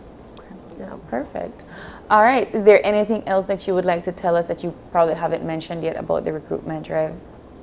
Well, it's just that we are very, very enthusiastic about this initiative. And we appreciate our stakeholders, and we have tremendous support from them. And we just want the public to understand that the Public Employment Service is here. We have among of experts, we have employment officers who are well versed in training them to help build their capacity. Right? And if I want to be a part of the recruitment drive, where do I go to Well, we have the recruitment drive in IT Vet, which is Monday, July 18th to the 20th. So I just show up? You just show up if you want. I don't have to apply? No, like I mentioned, down the road, then we will actually do a demonstration on the system where then you can upload your CV, your resume, your cover letter, your police record, your 2 references, and also a copy of your social onto the portal that we will demonstrate to you guys. So you can come, just come. Just come. Okay. Yes, we're welcome. Just show up. I like that. It saves a lot of hassle thinking about documents and all the stuff that you need to go through. Correct. That will happen down the road. This is just for you to be there and to make sure that you're in the system. I like that. Yeah. Well, there we have it, April. If you're a job seeker out there and you need some assistance with being able to get that link, please be sure to show up to the recruitment drive and utilize the services. It's free of cost. Just all you have to do is show up with your 2 foot and that's it. That's it. But thank you both so much for coming. We appreciate it. I think this is a much needed effort. So we hope that you get the 200. They're seeking 200 people to come to their recruitment drive. So thank you so much. And thank you guys for having us. All right. And with that, we're going to take our next break. And when we get back, Belize Jerk Fest. Yeah. So stay tuned.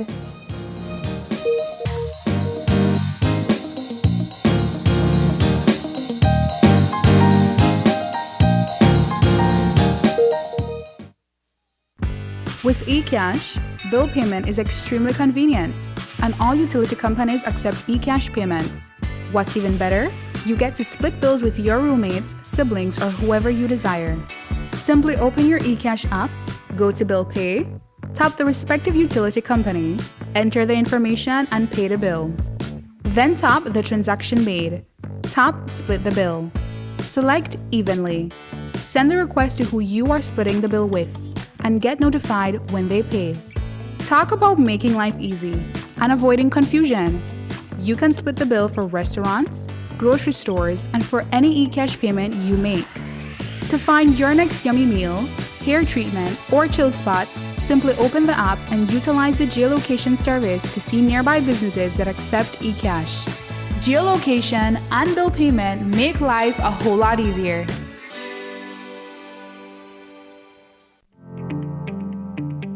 Get ready to tackle your yard with these lawn and garden products from Belize. We have Scott's Turf Builder seed and fertilizer spreaders for thicker, richer lawns and gardens. Quench your plant's thirst with an assortment of Axi hoses and nozzles. Trimming hedges? That's easy when using Axi hedge shears. Imakasa rake and Vulcan heavy-duty lawn and leaf bags makes for easy cleanup. Keep away mosquitoes and other biting insects with the Burgess Insect Fogger. So get these lawn and garden products and more only at Belize. Celebrating 75 years of quality and savings.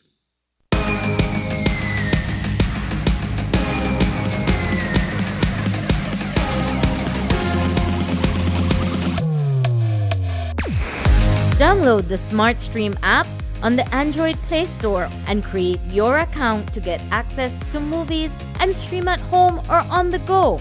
Prepaid customers can purchase regular data packages or get a discounted rate on a special SmartStream package by dialing 7737. Postpaid customers will be billed monthly. Never miss a movie again with SmartStream.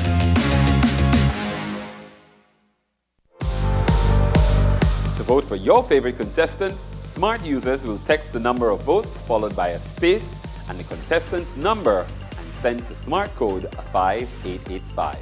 Each vote costs 50 cents. Voting ends on Sunday at midnight.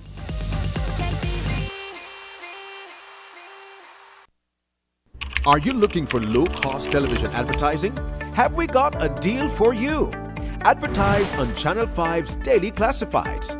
Channel 5's Daily Classifieds is one of the most effective methods for introducing yourself and your business to the community.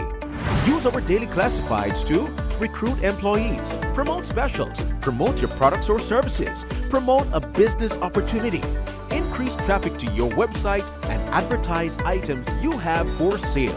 Let us help you to save valuable time and money. Call us today at 280-0013 or visit us at our offices on Coney Drive to discuss how we can help your business grow affordably. Channel 5 Daily Classifieds. Advertise today.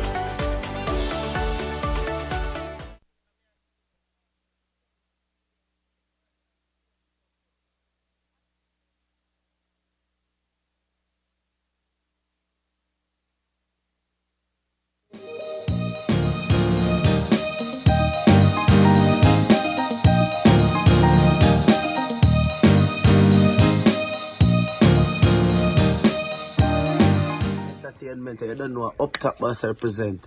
August 20 is all about Belize Jerk Fest, you understand? And a Marion Jones Sport Complex. So I just want you guys to get your ticket and make sure you turn out because I'll be performing live for the ladies. Stimulate your body. Fuck her, come down. She say push it in. Push it now. Yo, yeah, me I say the cream of the cap in and me I say, yo, August the 20, make sure you know the Marion Sports Complex, you don't know. Belize Jerk Fest, you don't know, say cream of the cap in our place. It'll go hard for them keep up. Jaja talk to me, that is it, make sure you forward. Nah, man, I lie.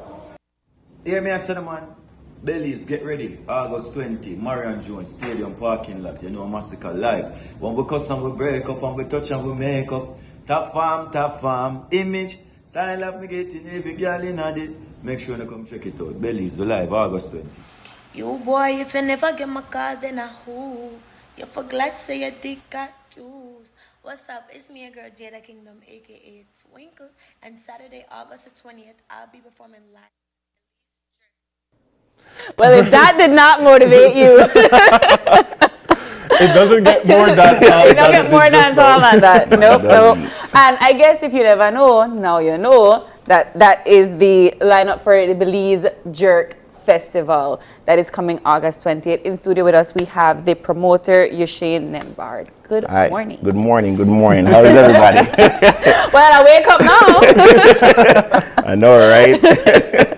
But to all the kids that were listening, please, we apologize. But certainly, that's dancehall. Yes, it is. That's dancehall culture. Yes, and it doesn't get any more raw than I mean, it doesn't. If you put the ratio of like the top 6 dancehall, top 7 dancehall artists, not even top 10 in the world right now, we have the top 4. Out of the 6 coming to Belize, and they are coming, and they are going to be here live.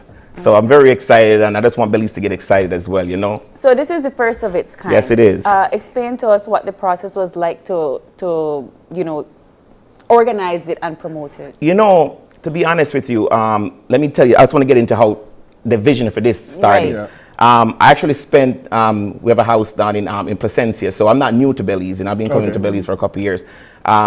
I spent Christmas and New Year's in Hopkins. I mean, I cook up the oxtail and I cook up the goat and the jerk the chicken down in Hopkins. And I remember it was actually the first time I was seeing, like, you know how the kids and play the band and the drum and they sing. And I'm there, they get to understand that I'm from Jamaica. So out of the whole blue, you know, them just start beat the drum and them start sing to the dancehall music. I'm like, okay, you know what I mean? And from then on, so about a couple months passed and I was in DR. And I just that whole thing came to mind again. And I say, you know what? I'm going to put on a show because this is what I've been doing since I was 16 years old. You know what I mean? I did my first event. I'm a promoter since I was 16. Wow. And I say, you know what? I'm going to put on a show in Belize. But if I'm going to do it, I'm going to do it right. Because Belize deserves nothing but the best. I love this country. That's right. You know what I mean? And if you ask what Jamaica has similar to Belize, everything. You know what I mean? But if it was going to be done, I was going to do it right. The connection between those kids was I remember one kid came up to me and he said, I was singing a Joshi song. And he said to me, man, when he say, it'll go hard for them keep up. And he just started talking about Joshi. And I realized, you know what? A lot of these people have connection from the music, you know, and have a good connection. How great it would be for them to actually see the artist live that they had a connection with from one song, even for one song them know. And that's where the vision comes from, man. And that's why, you know, the process has been hard, expensive, but as I said, Belize deserve nothing but the best, and this is it, you know. So who do you have as supporters and stakeholders that will be helping you promote this event? I mean, I have Gina, you know, she owns Coffee Brew. She's my marketing manager. I have Jason Badio, you know, he's working from Bellikin, production, sound, lighting, everything. You know, he's on board with me. I have a couple of my crew right here. I got a couple of great guys in Belize that I met that's been helping me along with this journey. So I have good people behind me, you know what I mean? So yeah, it's coming together. And I can't wait for everybody to come out. Because, you know, back in Jamaica, my friends back in Jamaica are not calling this Belize Jerk Fest. They call it Belize Some Fest. Because if you know that Some Fest back in Jamaica is coming up as the biggest dancehall reggae concert in the world. So the lineup that I have coming out here, it's a Some Fest quality level. So that's why they're naming it that, you know? I like the aspect of the Jerk Festival. I just want to know what the jerk is. All right, so let's get to that. Let's get from the music for a bit. We keep jerk festivals all the time. You know, I'm from Montego Bay in Jamaica, and one of the biggest jerk festival in Jamaica is kept Moby Jerk Fest. So it's all about the food. You know what I mean? So for that, authenticity go longest way for me. So I'm actually flying in 2 chefs from Jamaica to come out here because I want it to be authentic as possible. The seasoning, everything is coming in. You know what I mean? So the jerk chicken, the jerk pork, the fried fish, the jerk fish, the curry goat, the famous manish water soup, you know, that's made from everything is gonna be there. The food, manish water soup, that's what it's called. Yeah, so that's a famous soup. Yeah, so that's gonna be so the food. And working along with the Belizean cooks them as well. I want, you know, I want to give Belize a taste of real authentic Jamaica, from the music to the food to the culture that we all blend into. And that's just what the show is all about. One epic night of greatness. Exciting. What has the marketing strategy been like so far?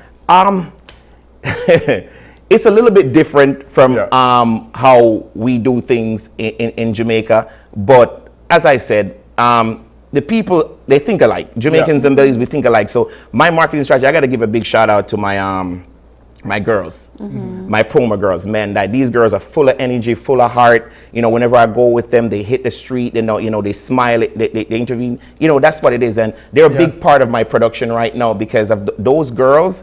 They've been at the face that I wanted for this event, and with everybody else that I'm working with, man. Like everybody's been on board. Everybody's excited for this show. You know, and as I said. If you wake up Sunday morning, which is the 21st, and you miss this show, well, you're gonna have you missed the show. You missed the concert. Okay, talk to us about venue affordability. How can we get tickets? All right, so the venues at the Marion Jones Sports Complex. So that's gonna be the big parking lot. So tickets. You know, we're just coming out of a pandemic. You know, everybody faced it. No matter if you had a small business or you had a big one, we all faced it.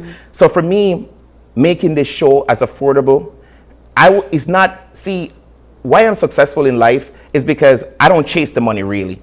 So when you have the passion and you chase the passion, the money will come because that's how your business is successful. You see, so for me, making it affordable was for the regular Joe that lives in the inner city community. If you love the music, I want it to be affordable enough for you to come out and see one of the greatest lineup, and you can afford to come out and have a great time. Because everybody, you know, we're just coming out of the pandemic. We are looking to, you know, to start life over and just basically do what we got to do. And so that's why I make. So the general ticket is only 100 Belize. You know, the VIP ticket is 150. You know, pre-sold 180 at the gate. But with VIP, you get free parking. You're going to have complimentary food in VIP. You're going to have your own bar, but you have to purchase. No, the Ultra VIP, you know, you guys are going to, you know, you're going to be up there. So I'm going to actually going to make it elevated section for you guys as well. So you're going to be elevated. And then, you know, you have the options to come in front of the stage as well. But also, you have an all-inclusive bar. So you get all-inclusive drink and food the whole night in Ultra VIP.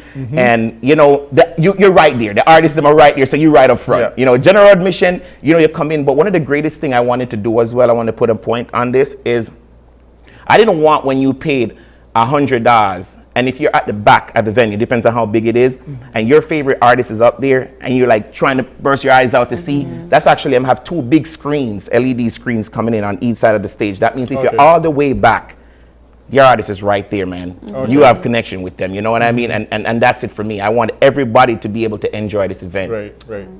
So tell us a bit about some of the Belizean artists that we could be seeing. There we go. Let's get to that too. Yas Talia, young upcoming rising female. She's coming out.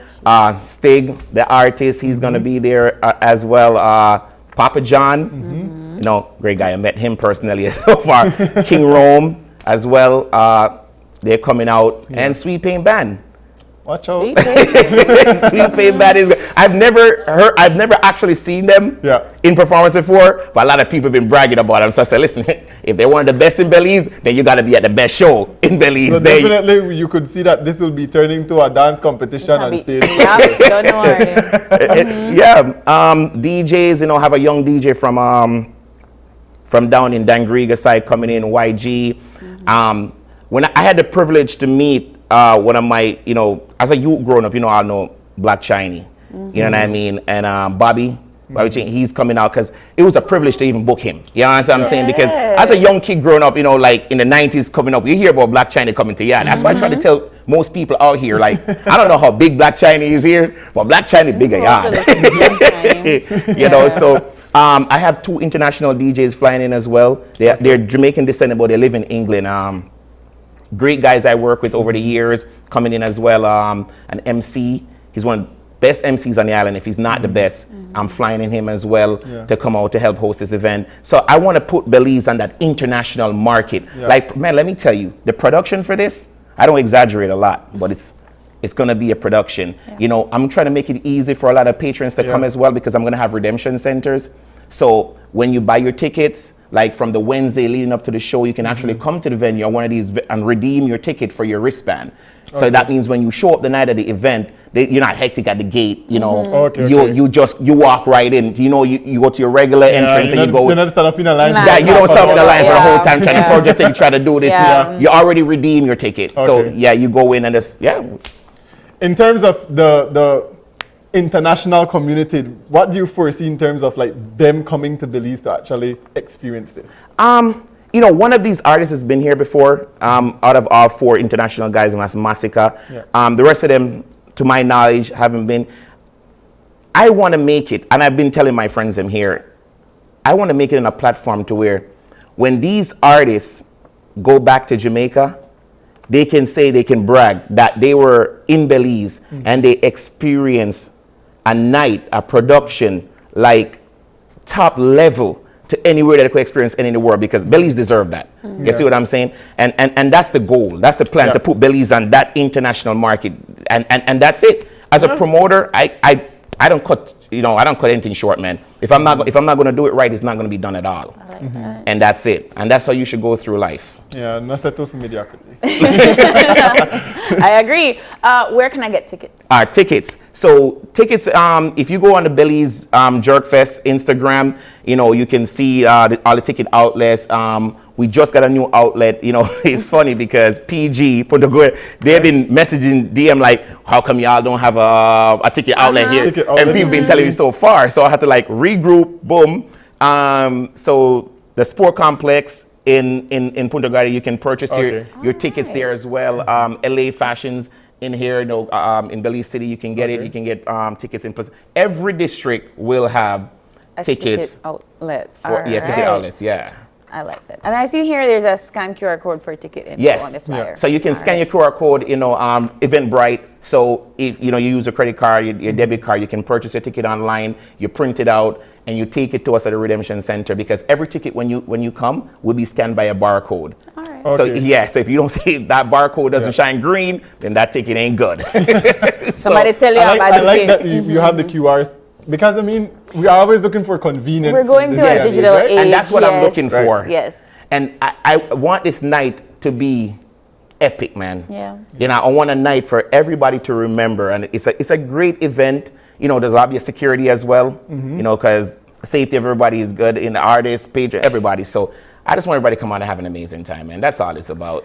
So we have jerk chicken, fried chicken, jerk pork, jerk fish, fried fish, curry goat soup. Yeah. Which one do your go-to? My go-to? Ah, man. I got to go with that curry goat, bro. See? And you made it tell me I got to go with the curry goat, man. Listen. All right. Agreed. You put that curry goat with her. And you know, the site, they're going to be like festivals. I don't know what you guys have festivals. So we're going to have a lot of great things to come out with. One of the chefs them that's coming out, man, he's going to put a twist on this jerk as well. That he's going to make like mango jerk chicken and, you know, all that kind. So, yeah. Yeah. I know that we're going for the music, but I definitely must stay for the food. it is surrounded about the food. Yes. That's why gates are open early. Yeah. So gates are going to be open from around like 4, so people can come in and start purchasing their food, eat and be merry. Because if you're on the out there till like 4 in the morning, absolutely. you need to eat. Yeah. Yes. You need to.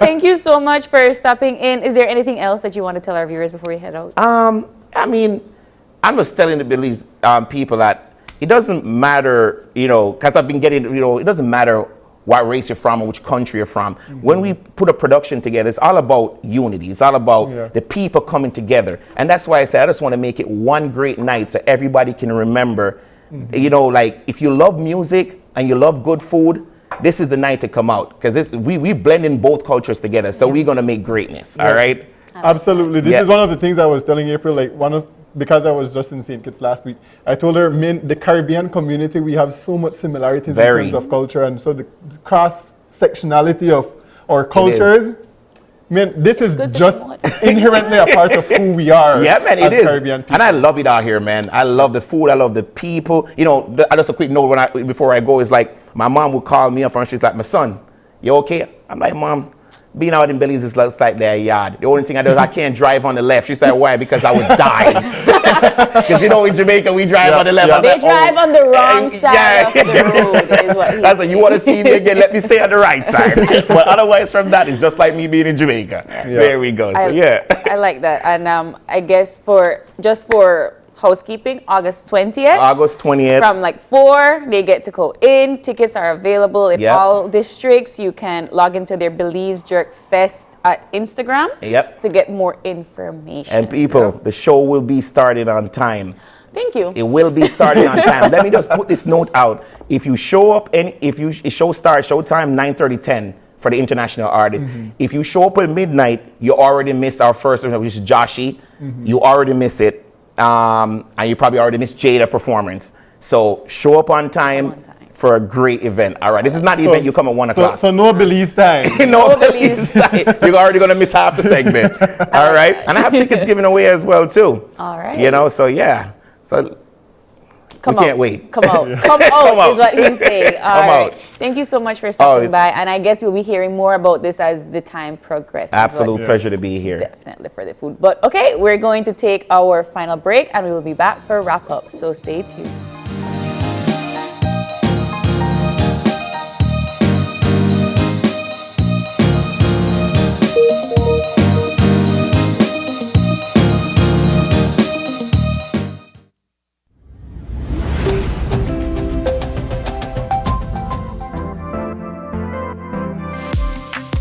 I'm always on the go, and the country is my home.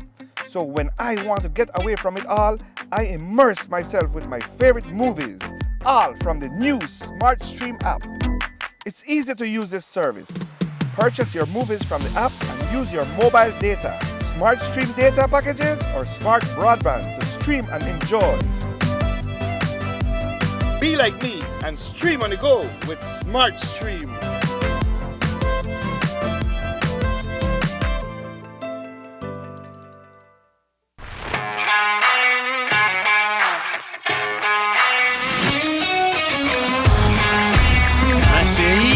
Off goal, what a goal from Leo Messi! What an incredible strike from Leo Messi!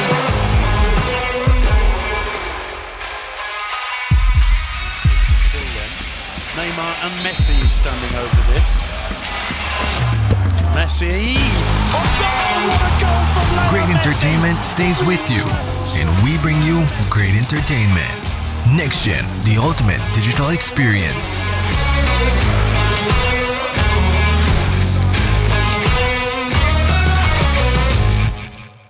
You're life just got a lot less complicated with Belize Bank Contactless MasterCard Debit Card. Introducing our Standard Debit and MasterCard Platinum Debit Cards. Now you can make purchases anywhere MasterCard is accepted with one tap, pay and go. Your contactless card never has to leave your hands, especially in these times. And your card is embedded with multiple layers of security. Platinum card holders get to enjoy extra benefits like price protection, purchase protection, trip inconvenience, and luggage protection, just to name a few. Start enjoying a cashless lifestyle today with the Belize Bank.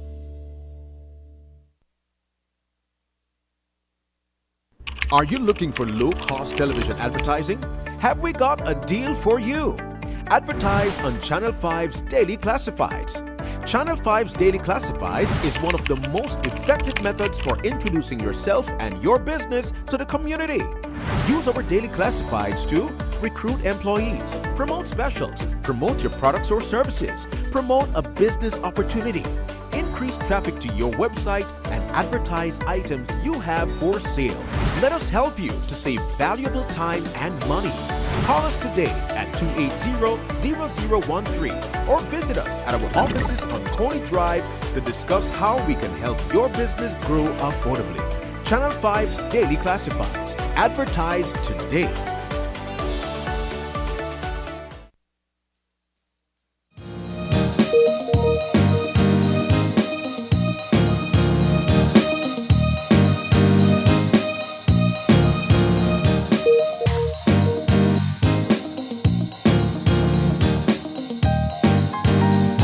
Just like that, we are back. Yeah. And that wraps up Thursday, Friday. Why are we like this up? No, Yeah. It was a really good show. I feel hype after that last segment. Yeah. Today was a good day. Yeah, absolutely. We started off by having important discussion about the National Investment Policy and Strategy. They're having their launch today at Biltmore, and we're definitely looking forward to see what the outcomes will be from this particular implementation of this policy and strategy. And you know what? It ties really well with our second conversation, which came from the Labor Department about their employment recruitment drive. And that's going to take full at the IT vet on August 18th to the 20th. And you know, they are really and truly trying to help those that if you just show up, if you're seeking employment, that is the place to be so that they can help to sharpen your skills and see where you can fit into the system to probably get a new job. Right, just show up. That's all you need to do. Go really to the like IT vet and show up and present yourself, get yourself into the system. And then you know, we segued into Jerk Fest, which I guess that's why we're still so smiley. Because it kind of blends really well into all of these initiatives that we're trying to showcase in Belize, trying to showcase new investment, trying to showcase new opportunities for employment and new promotions for different cultural integration with our Caribbean brethren. So I appreciate that. Yeah. Thursday was a great day. It was a great Friday Junior. It was a great Friday Junior. And I don't know about you. Do you have any birthday shout outs? Brianna, do we have a birthday shout out?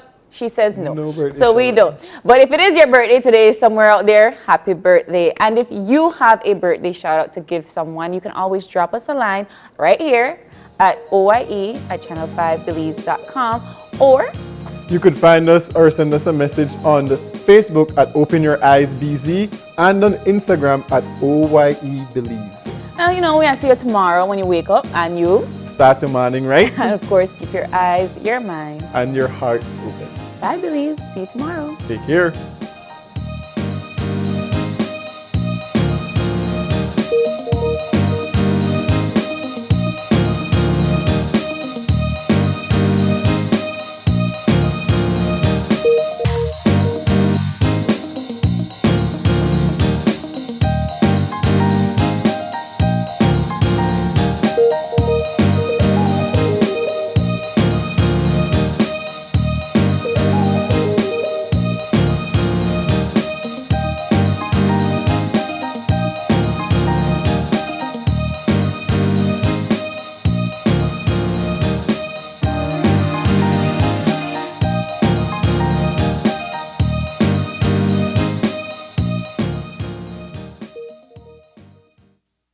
Open Your Eyes was brought to you by the Belize Bank,